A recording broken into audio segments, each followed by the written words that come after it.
Continuing now with The Final Days by Bob Woodward and Carl Bernstein.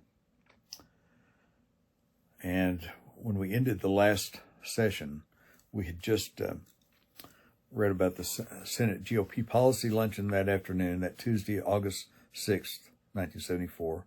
Senate GOP policy luncheon and the opinions of various senators on what the president should do at this point and on what the senators should do as far as making it clear to the White House, making it clear to President Nixon his the seriousness of his situation at this point, and that he had precious few votes in the Senate at this point.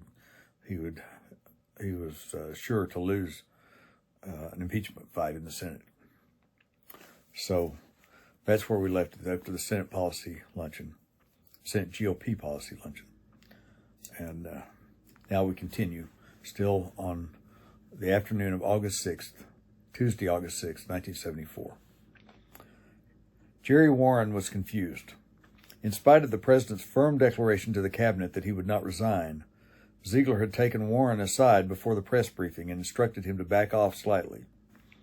"Don't close the door as tightly as Simon," Ziegler advised. "I think resignation is inevitable, Ron," Warren volunteered. He was rarely this outspoken with his boss, who he was sure had enough problems dealing with the president. Ziegler just looked at Warren and allowed the observation to pass. Ziegler wasn't saying much for more than the usual reasons. Earlier, Ray Price's secretary had called Judy Johnson. "It's ready," Margaret Foote said. Johnson had no idea what was ready, but relayed the message to Ziegler. Ziegler himself had walked to Price's office in the EOB to pick up the folder. He brought it back to his office and locked it up. It contained Price's draft of a resignation speech. Ziegler didn't want Warren to know. For 18 months, Warren had been the administration's front man. He was always the last to know, deliberately kept in the dark so that he would not have to tell outright lies. The president, and Haig and Ziegler as well, tried never to feed patently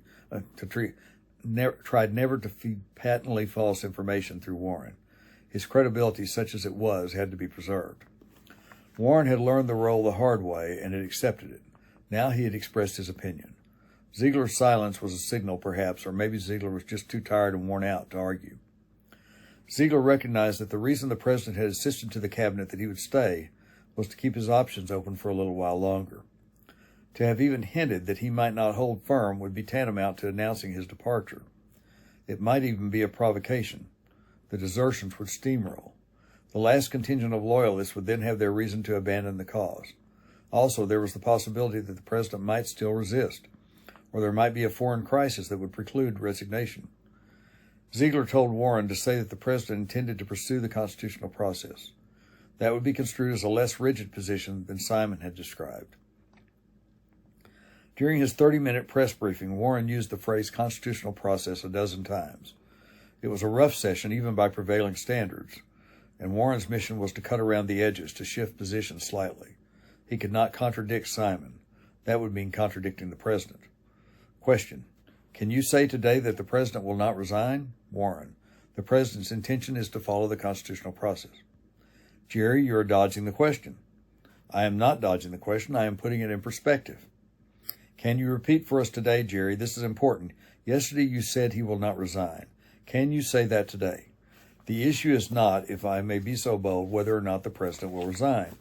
The president intends, and he told the cabinet this today, the president intends to pursue the constitutional process. That means, ladies and gentlemen, he does not intend to resign. But by the time Warren's briefing was over, all 10 of the president's supporters on the House Judiciary Committee had announced that they would vote to impeach.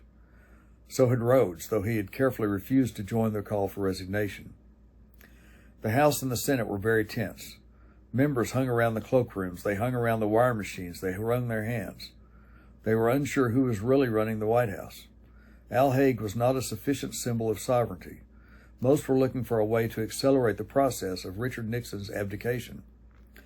Griffin was worried. His call for resignation, a difficult thing for him to do, had fizzled. In his office that afternoon, he was notified that Ed Cox was on the phone. He had met Cox only casually. He picked up the phone and found a very disturbed young man on the other end of the line. Cox didn't know where to turn. He wanted to speak with someone in a leadership position in the Senate. The conversation was to be strictly confidential. As the president's son-in-law, Cox felt some responsibility for what was happening. As a member of the family, he had access to some disturbing information. It had to happen. The president had to resign. David Eisenhower agreed.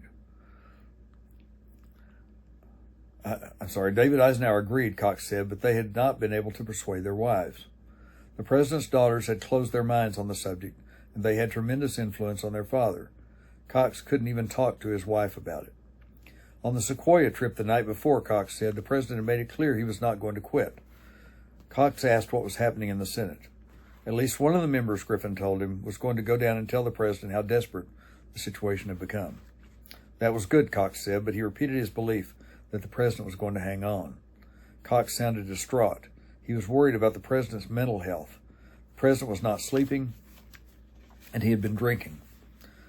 The man couldn't take it much longer, Cox said. The president had been acting irrationally. Griffin interrupted to say that he had been to meetings with the president recently and Nixon had been rational. That was the problem, Cox replied. The president went up and down. He came back from meetings and was not rational, though he had been fine at the meeting. The president, Cox began, his voice rose momentarily. The president was up walking the halls last night, talking to pictures of former presidents, giving speeches and talking to the pictures on the wall. Griffin braced himself. Cox was worried about Mrs. Nixon, too. She was the only one near the president late at night, and her strength was gone, her depression too deep to cope with anything that might happen. Cox tried to explain. He hated to raise it, but he was worried about what the president might do to himself. The president might take his own life. Griffin asked about the Secret Service. They could help Mrs. Nixon. Yes, Cox said that was a good idea. He would see about getting the Secret Service to stay in the family quarters. Then Cox and Griffin agreed that it was amazing that the president had been able to stand up at all under this pressure. Griffin wanted to calm Cox, who was rambling and sounding slightly unstable himself. I can't talk to my wife, Cox said. She is determined that her father shall not resign. Griffin was most concerned about Mrs. Nixon. Who were her close friends? Mamie Eisenhower, but she was not that close, Cox said. How about the Reverend Billy Graham? Cox agreed that was a good idea, and Griffin promised to contact Graham to see if he would talk to the Nixons. Griffin called Graham in Chicago and left a message. He was shaken. Ed Cox, a young lawyer, was not given to hysterics. Griffin had rarely heard an adult so disturbed. The possibilities of catastrophe seemed endless. Macabre visions flashed. There was no way to let this slide by. Griffin walked over to Ford's office in the Senate and told his worries to the vice president. Ford was not upset or worried, though he expressed sympathy for the Nixon family. He seemed to have a plan all laid out. He had talked with Haig again today. Things were going smoothly. The president had not done a good job at the cabinet meeting that morning, Ford said. It was all very sad. Griffin wasn't sure exactly what Ford was talking about. President Nixon was expected to resign, Ford said, and he was going to become president. That was to be kept very quiet. Ford seemed matter-of-fact and somewhat removed. Griffin left rather perplexed. He had done all he could as a Republican leader. He had written an extraordinary letter saying he would vote to convict the president if all the tapes were not turned over, and then had gone so far as to call upon the president to resign. Those were bold steps for a normally cautious man. Now it seemed that the president was going in one direction, Haig and Ford in another, Ed Cox perhaps in still another. When Griffin finally talked to Graham, he told him that the Nixon family needed help. The president was terribly depressed, and it would be helpful if Dr. Graham could get to him and reach him spiritually. As an old friend, he was one of the few who could help. It was serious. Graham didn't want to seem to be forcing himself on Richard Nixon, certainly not at this moment. He called the White House and left word that he was available. Then he flew to New York so that he would be in the East. If he went to Washington, it might be interpreted as another signal. Once in New York, he called the White House again and left his phone number. He was nearby and could get a plane to Washington on a moment's notice. The president was not fully persuaded by Goldwater's assessment. Goldwater was excitable. The president was sure he still had friends in the Senate. The week before, Bill Timmons had passed word through Haig that the president had 35 votes and that there were another 8 to 10 that might go either way. Now the president called Timmons to his office alone. The president's hardcore was down to 20 votes, Timmons said, and he saw no hope of getting the 34 votes for acquittal. But he was not an attorney, Timmons added cautiously, and if the attorneys felt that the case could be won on its legal merits, some of the lost ground might be removed. Nixon was interested in specifics. He gave Timmons the names of 5 senators to call. Timmons reported back that all 5 Nixon loyalists had said they would not vote to convict, but that they all said the situation was hopeless. At 4:30 p.m., 8 members of the Senate GOP leadership met to decide who should carry a message to the White House. Senators Javits and Goldwater were present as representatives of the parties left and right. They joined Hugh Scott, Griffin, Brock, Tower, Bennett, and Cotton. John Stennis was suggested, but Scott insisted that it was a Republican mess and the Republicans should handle it. Goldwater was finally chosen to go alone. At 5:19, Goldwater placed a call to Bill Timmons. He didn't get through. On his way back to his office, Goldwater stopped by to see Stennis and asked if he wanted to go with him to the White House the next day. "I'd go," Stennis said, "but I'd prefer the constitutional process." Goldwater was sure that Stennis could be persuaded, but he didn't try. Next, Goldwater reached Dean Birch by phone at the White House. "I know what you want," Birch said. He suggested that Goldwater come to lunch at his house the next day before he saw the president. Goldwater agreed. White House staff members were watching for signals. Price was being observed very closely to see if he was working. If the president was going to resign, he'd have to announce it. He'd need a speech. Price was the logical man to write it. There were reports that Vice President Ford was about to cancel his speaking trip to the West Coast that was to begin on Thursday. Rabbi Korf saw the president in the afternoon. "Is there anything I can do for you?" the president asked. "I don't want you to resign." "Foreign affairs might suffer irreparable harm," the president said. "If I am busy in the Senate with a trial televised before the nation would be polarized." For half an hour, Nixon reviewed his thinking. He didn't say what he was going to do, but Korf got the impression that the president was going to step down. Nixon vacillated, now lashing out at his enemies, proclaiming the massive injustice of it all, and then drifting back to the damage a Senate trial might do the country. Korf requested an autographed photograph and left. He had scheduled a press conference after the meeting, but he canceled it and went out a side exit. One reporter caught up with him. Korf was visibly discouraged, but he would continue to support the president. "Richard Nixon will go down in history as the greatest president of the century." End quote. Washington was rife with rumors. Some of the senators who had been at the GOP policy lunch told reporters that there was a wave of anti-Nixon sentiment and that Goldwater felt that the president should resign. One report had it that Goldwater had said the president would resign. This made it onto television. So did an equally incorrect report that Goldwater had tried to gain entrance to the White House that afternoon but was refused. Just before 7 p.m., Goldwater called Scott to complain that a member of the minority leader's staff had leaked the plan for Goldwater to go to the White House. Next, Goldwater called one of the TV reporters and gave him hell for the false story. The more Goldwater thought about it, the angrier he got. Finally, he stormed onto the Senate floor and asked for unanimous consent to speak for 30 seconds. It was granted, and Goldwater denied the reports. Then he looked up at the press gallery, which was rapidly filling, raised his fist and said loudly, "You are a rotten bunch." There was applause from the visitors' gallery and from some members of the Senate. Birch had told Goldwater that the president was heading toward resignation, but he had emphasized that it was important that no one else publicly join Griffin. That evening, Goldwater discussed the situation with his wife. Wednesday, he would call for resignation, and that would be a political disaster in Arizona, where he was running for re-election. He wondered if he should withdraw from the race. "No," his wife said. Until mid-Tuesday, the president had acted almost smug about the reaction to the June 23rd transcripts. Once again, Haig worried about his own credibility with the president. He had to get the president to appreciate that the staff was telling him the truth. The sour news from the Hill removed that problem, but raised another. Haig was concerned about a meeting between the president and Goldwater. It must not be initiated by Goldwater. Also, Goldwater was apt to fly off the handle. A confrontation would be disastrous and could serve only to buttress the president's resistance. The president couldn't resign because of congressional pressure any more than because of pressure from his own staff.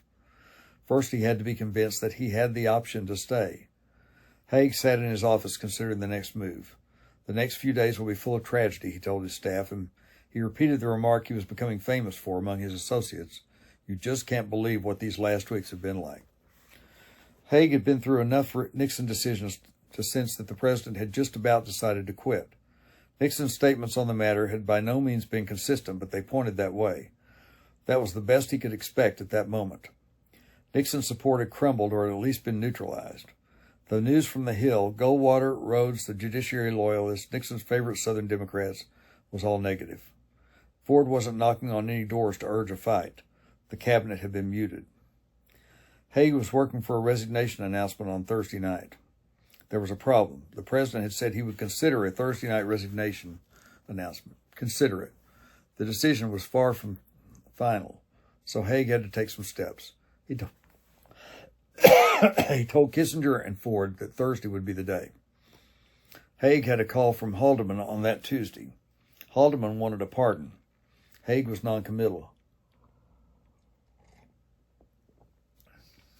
Haig was noncommittal, unencouraging, and worried. This was something he didn't need, especially now. He called Jaworski in Houston. "Leon, you better come back. I think you ought to be here." Jaworski promised to return at once. That night, Philip Buchan took a cab to Gerald Ford's home in Alexandria for dinner. Mrs. Ford had called Buchan the week before and reminded him that he hadn't been out to the house for some time. At first, dinner was set for Friday, August 2nd, but then it was moved to Tuesday so that Buchan could return to Michigan for a dental appointment and his annual physical. The taxi arrived at Ford's home at about 7 o'clock. Betty Ford greeted Buchan at the door, and the two went into the den to watch the evening news and await Ford. Buchan had a martini on the rocks. "The GOP gave up today on Richard Nixon," led the CBS News. There was an obituary tone to all references to the president. NBC correspondent Ronald Nesson was shown asking Ford if President Nixon was keeping him informed. Ford's smiling response, "No comment. See you later. Nice try, Ron." And I will make a personal aside here to mention that later on, when Ford was president, Ron Nesson became his press secretary. Not the first one, but later on, after his initial press secretary resigned. The vice president arrived and dashed upstairs to change into his swimming trunks. As a mess steward completed preparations for dinner, Ford swam some laps in the backyard pool. The dinner conversation conveyed no sense of urgency. They talked about Steve Ford's plans. The vice president's 18-year-old son had a summer job mowing grass on the George Washington Memorial Parkway. He had been accepted at Duke University for the fall term, but he was considering taking a year off. After supper, Ford, Mrs. Ford, and Buchan sat in the living room. Ford looked almost serene. Buchan couldn't stand it any longer. "Look," he said, "you better tell me what's going on." "It will all be over in 72 hours, Ford replied calmly. He had received word from Haig earlier in the day. Damn it, Buchan thought, wondering if he ought to flush out that moment and get down to serious wondering if he ought to dash out that moment and get down to serious organizing. Ford's demeanor only made Buchan more agitated. He was distressed at Ford's slowness. He understood that his friend had been unwilling to make any move that might look as if he were elbowing his way into the presidency. But now there was no longer time for preparations. Buchan's friend of 35 years was about to take over the government. Buchan told Ford what he and Whitehead had been doing. Pitifully inadequate work with the transition, 72 hours away. Let me say that again. Pitifully inadequate work with the transition 72 hours away. "Now look," Buchan said, "tell me who I can call on immediately."